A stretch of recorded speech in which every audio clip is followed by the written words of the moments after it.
misin? Öpüyorum sizi, sağ ol. Allah razı olsun size.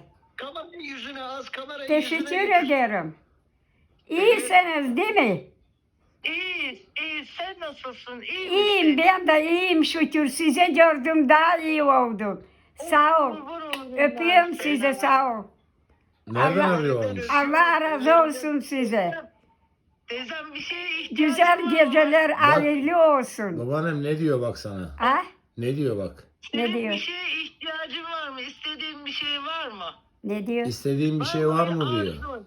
Yok yok bir şey, sağ ol. Allah razı Allah razı olsun. olsun.